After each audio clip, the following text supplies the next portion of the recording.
Hello friends, welcome to SSC coaching centre. दोस्तों, आज के वीडियो में गणित के बहुत ही इंपॉर्टेंट सवाल हैं। तो चलिए स्टार्ट करते हैं। पहला क्वेश्चन है, दो संख्याएं 4:5 के अनुपात में हैं। पहली संख्या में 20% की वृद्धि तथा दूसरी में 20% की कमी करने पर प्राप्त संख्याओं में अनुपात होगा। दो संख्या हमारे पास 4:5 के अनुपात में, यही तो है। इसका मतलब क्या है भाई? कोई संख्या 4:5 के अनुपात में कब होगी? अगर मैं इसको 40 मान लूं और इसको मैं 50 मान लूं, मान लीजिए ये संख्या 40 थी, ये 50। अब 10 से मैंने इसको भी काटा तो 4 बार में काटा, और 10 से इसको भी काटा तो 5 बार में काटा। तो कोई बड़ी संख्या को सेम संख्या से काटने पर अनुपात बनता है। ठीक है, तो मैंने इस संख्या को 40 मान लिया।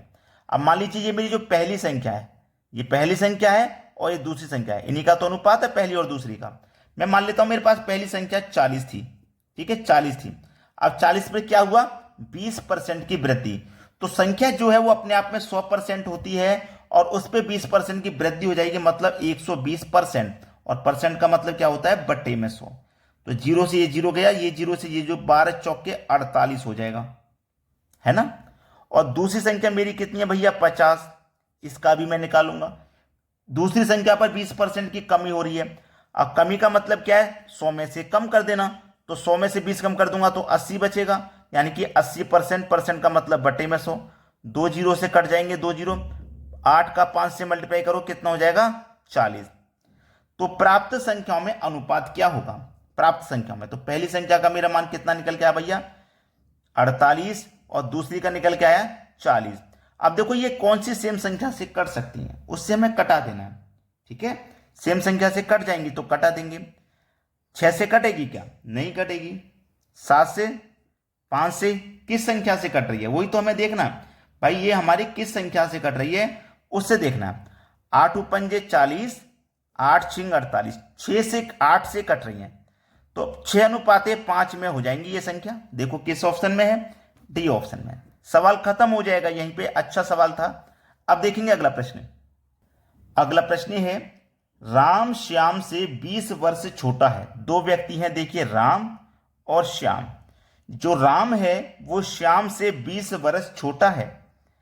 5 वर्ष पूर्व उनकी आयु में 3:5 का अनुपात था। कितना था? 3:5 का अनुपात था। लेकिन कब? 5 वर्ष पूर्व, यानी कि 5 वर्ष पहले। तो देखिए प्रेजेंट, यहां कहीं पे प्रेजेंट होगा। ये राम है और श्याम है प्रेजेंट में। प्रेजेंट से 5 वर्ष पहले का अनुपात है, ये 5 वर्ष पहले का। प्रेजेंट से ऊपर की तरफ जाएंगे तो पहले, और प्रेजेंट से नीचे की तरफ आएंगे तो बाद। इतना क्लियर हुआ? ठीक है, 3:5 था। वर्तमान आयु का योग बताइए। राम और श्याम की वर्तमान आयु का हमें क्या करना? योग बताना। सबसे पहले ये देखिए, राम और श्याम का अनुपात कितना है? 3:5। और राम श्याम से 20 वर्ष छोटा है। राम और श्याम से 20 वर्ष छोटा। छोटे का मतलब क्या है? अगर राम 20 साल का है तो श्याम कितने का हो जाएगा? 40 का। तो इससे 20 वर्ष छोटा है कि नहीं? तो आप हमेशा याद रखना, इनके योग में इनकी आयु में 20 का अंतर है। जब इनकी आयु में 20 का अंतर है तो हम इनके अनुपात का भी अंतर कर लेंगे। तो 3 और 5 का अंतर आ जाएगा 2। हमारे पास जो अंतर था ये 20 वर्ष का, ये 5 वर्ष पहले का है, तो हम 5 वर्ष के पहले के अनुपात का अंतर करेंगे। तो अनुपात में अंतर 2 का, आयु में अंतर है 20 का, तो 2 अनुपात की वैल्यू 20, तो 1 अनुपात की वैल्यू हो जाएगी 10। ठीक है, वर्तमान आयु बता दीजिए भाई क्या है? बेहतरीन क्वेश्चन, वर्तमान आयु बता दीजिए। अब वर्तमान आयु देखिए कैसे बताएंगे। हमारे पास 10 का मल्टीप्लाई 3 से करूंगा तो ये 30 हो जाएगा, और 10 का मल्टीप्लाई 5 से करूंगा तो ये 50 हो जाएगा। अब हमारे पास अनुपात जो था वो 5 वर्ष पहले का ही तो था, वर्तमान से 5 वर्ष पहले का था। अगर मैं 30 में 5 जोड़ के वर्तमान में आ जाऊंगा तो ये 35 हो जाएगा, और 50 में 5 जोड़ के वर्तमान में आ जाऊंगा तो ये 55 हो जाएगा। और उनका योग बताना है, तो 35 और 55 को आप जोड़ोगे तो ये 90 हो जाएगा। यानी कि सी ऑप्शन प्रश्न का बिल्कुल सही जवाब है। अब देखते हैं अगला प्रश्न। अगला प्रश्न है, एक व्यक्ति अपनी मासिक आय का 12% बचत करता है। उसका मासिक खर्च 17,600 रुपये हो तो उसकी मासिक आय क्या है? देखिए, जो भी उसकी आय होगी, जो भी वो कमाता होगा, अपने आप में 100% होगा। जो भी वो कमाता होगा अपने आप में 100% होगा। ठीक है, अब इस 100% कमाता है, वो बचत कितना करता है? 12%। इस 100% में से वो 12% क्या कर लेता है, बचत कर लेता है। भाई 100% यानी कि मान लो 100 रुपये कमाए, उसने 12 रुपये बचा लिए, तो खर्च कितने हो गए भाई, खर्च कितने हो जाएंगे, 88% खर्च हो जाएंगे, है ना, ये खर्च हो जाएंगे 88%। 100 रुपया कमा रहा है, 12 खर्च करा तो 88 खर्च हो जाएंगे, 12 बचाए तो। अब उसका मासिक खर्च 17,600 है।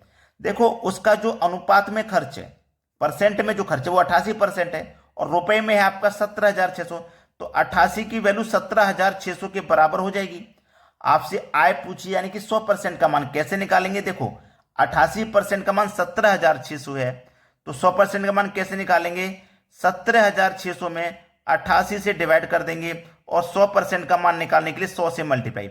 88 से 176 दो बार में कटेगा, और 2 जीरो मतलब 200। अब यहां पे कर दो मल्टीप्लाई, 2 एक कम 2, 2 जीरो ये 2 जीरो ये मिलकर के 4 जीरो हो जाएंगे, 20,000। बी ऑप्शन सवाल का सही जवाब। अब देखेंगे अगला प्रश्न। अगला प्रश्न है, एक मेज के अंकित मूल्य में 8% कटौती करने पर इसका मूल्य 4600 रुपये है, तो मेज का अंकित मूल्य क्या है। जो भी अंकित मूल्य होगा अपने आप में 100% होगा, जो भी अंकित मूल्य होगा। अब 100% की चीज पर 8% की क्या कर दी, कटौती। 8% की कटौती करने का मतलब कमी कर दी। अब 100 की चीज पे 8 की कमी कर दी, इसका मतलब वो चीज अब कितने में मिलेगी, 92% में, और रुपए में कितने में, 4600 रुपये में। ठीक है, 4600 रुपये में। तो आपको 100% का मान निकालना है, अंकित मूल्य मतलब 100% का कैसे निकालेंगे, 4600 में 92 से डिवाइड कर देंगे, और 100% का मान निकालने के लिए 100 से मल्टीप्लाई। तो देखो 46 से कम 46, 46 दुनिया का 92, और ये 2 जीरो आ जाएंगे यहाँ पे। अब 2 से कटाऊंगा मैं 100 को, तो ये 50 बार में कटेगा, 5 से कम 5, 1 2 3 जीरो लगा दीजिए, मल्टीप्लाई में जीरो ऐड हो जाते हैं, तो 5,000 आपका सही जवाब है, पहला ऑप्शन। अब देखते हैं अगला सवाल। अगला प्रश्न है, एक घड़ी को 2880 रुपये में बेचने पर एक व्यक्ति को 10% हानि होती है। बहुत अच्छा सवाल है ये। तो वह इसे कितने में बेचे कि उसे 5% का लाभ हो जाए। ठीक है, 2880 में जब बेचा, घड़ी को 2880 में जब बेचा, तो व्यक्ति को 10% की हानि हुई। ठीक है, 10% की क्या हुई, हानि। तो वह से कितने बेचे कि 5% का लाभ हो जाए। देखिएगा, एक घड़ी को 2880 में बेचा तो 10% की हानि हुई। 2880 बेचेंगे मतलब 10% की हानि। कोई भी चीज अपने आप में 100% का मान रखती है। इस 100% की चीज को हमने क्या किया, 10% की हानि पर बेचा, तो मतलब 90% का दाम लिया। ठीक है, और यहां पे कितना दाम लिया, 2880 रुपया हमने दाम लिया, तो 90% की वैल्यू 2880। ठीक है, तो हम 100% का मान कैसे निकालेंगे, इसमें 90 से डिवाइड कर देंगे, 100% का मान निकालने के लिए 100 से मल्टीप्लाई कर देंगे। ठीक है, तो हमारा 100% का मान निकल के आ जाएगा। तो पूछा है इसे कितने बेचे कि 5% का लाभ हो, तो इसे तो हमारा 100% का मान निकल के आएगा, और 5% का लाभ चाहिए, तो 100 की चीज को हम 105 में बेचेंगे, तो यहीं पर हम 100 की चीज को 105 में बेच देते हैं, बटे में 100, यहीं पे आंसर आ जाएगा। चाहो तो आप पहले 100% निकालो, फिर 100% की चीज को 5% लाभ के लिए फिर से 105 में बेचोगे, परसेंट का मतलब बटे में 100 फिर से आएगा, तो इसका मतलब उसे यहीं पे सॉल्व कर लो। 100 से 100 कट गया, 0 से 0 कट गया, कटाओ, 9 त्रिक का 27, एक बचेगा 18, 9 दूने का 18, 32 का मल्टीप्लाई आप करोगे 105 से। ठीक है, 32 का मल्टीप्लाई 1 से 5 करोगे तो आपका आंसर आ जाएगा, 32 का मल्टीप्लाई 105 से करोगे तो देखिए डायरेक्ट में मल्टीप्लाई कर दो, चाहो तो डायरेक्ट कर दो, चाहे आप बड़ी बारी कैलकुलेशन करके कर सकते हो। ठीक है, तो इसका जो आंसर आ जाएगा वो आ जाएगा 3360। ठीक है, इसका जो आंसर आ जाएगा 3360, जो कि हमारे सी ऑप्शन में है। अब चाहो 10532, यहां पे 3 संख्या है ऊपर, तो यहां भी 3 संख्या बना लो, कर दो मल्टीप्लाई, 2 पंजे 10 का 0, कैरी का 1, फिर क्रॉस मल्टीप्लाई, 2 का 0 में करेंगे 0, 3 पंजे 15, 15 और 1 16, कैरी का फिर से 1, फिर 2 1 कम 2, 0 का 5 से करेंगे 0, 3 का 0 से करेंगे 0, तो 2 1 कम 2 था वही आ गया, कैरी का 3 आ गया। करके बता रहा हूं, आप कहोगे सर ने करके नहीं बताया, 0 कम 0 से करेंगे 0, 3 1 कम 3, हो गया 3360। हमारे पास तरीके हैं, इस तरीके के ऊपर मैंने अलग से वीडियो बनाया हुआ है मल्टीप्लीकेशन करने का। कितनी भी बड़ी संख्या हो, 2 से 2 गुना, 3 से 3 गुना, 4 से 4, 5 से 5, 6 से 6, आपको 5 संख्या गुना 5 से करना, एक ही लाइन में आंसर आ जाएगा। इस ट्रिक से जो मैं बता रहा हूं, मैं आपको ये वीडियो बना चुका हूं, आप सर्च कर लेना यूट्यूब पे। चलिए अब देखते हैं अगला सवाल। अगला प्रश्न है, यदि किसी वस्तु को 5% हानि पर बेचने की अपेक्षा 10% लाभ पर बेचा जाए तो विक्रेता को पहले से 75 रुपये अधिक मिलते हैं। वस्तु का क्रय मूल्य क्या है? देखिएगा, ऐसा सवाल कभी भी मिले, यदि किसी वस्तु को 5% हानि की अपेक्षा 10% लाभ पे बेचा जाए, एक जगह हानि हो एक जगह लाभ हो, ऐसा क्वेश्चन कभी भी आए, ठीक है, दोनों को जोड़ लो तो 5 और 10 दोनों को जोड़ूंगा 15 हो जाएगा। तो हमें कितने रुपए अधिक मिल रहे हैं? 15 रुपये, वो 75 रुपये अधिक मिल रहे हैं। तो 75 को लिखिए, एक जगह हानि है एक जगह लाभ है, दोनों को जोड़ के डिवाइड कर दो भाई, दोनों को जोड़ दूंगा 15, 15 पंजे 75, कितना आ गया? 5 आ गया। अब 5 का क्या करोगे? ये तो 5 आ गया ना 1% का मान, तो 100 से गुना कर दोगे 100% का मान निकालने के लिए, तो 500 आ जाएगा। ऐसा सवाल कभी भी रहे आप केवल सेकंडों में कर सकते हो, कोई दिक्कत आपको नहीं होगी। अब देखते हैं अगला प्रश्न। अगला प्रश्न है, एक व्यक्ति को 5% हानि पर 1235 रुपये में बेचा गया, 10% के लाभ पर विक्रय मूल्य ज्ञात कीजिए। बेहतरीन क्वेश्चन। कोई भी चीज अपने आप में 100% की होती है। 100% की चीज को 5% की हानि पर बेचा गया, 5 की हानि पर बेचा गया, तो हमने दाम कितने का लिया? 95% का ही तो दाम लेंगे, ठीक है भाई। 100 रुपए की कोई चीज है हमारे पास, मैं उसे 5% के नुकसान में बेचूंगा तो 95% का ही तो रुपया लूंगा। तो रुपया हमने कितना लिया? 1235 लिया। तो 100% का मान निकालने के लिए क्या करेंगे? इसमें 95 से डिवाइड कर देंगे, 100% का मान निकालने के लिए 100 से मल्टीप्लाई। अब ये हमारा 100% का मान निकल के आ जाएगा। लेकिन उसने बोला क्या है? 10% का लाभ चाहिए हमें। तो ये मेरा 100% का मान है, 100% की चीज पे 10% का लाभ निकालूंगा, मतलब 110 में बेचूंगा, परसेंट का मतलब बटे में 100। तो 100 से 100 जैसे कटा दो आप, यहीं पे आंसर आ जाएगा। 19 पंजे 95, 19 से को काटेंगे तो ये कटेगा 19 पंजे 95, 19 छिक्के 114, 123 में से 114 कट गया तो 6 और 3 9 बचा, 9 में 5 लगा देंगे 95, 19 पंजे 95, 5 बार में ये कट गया।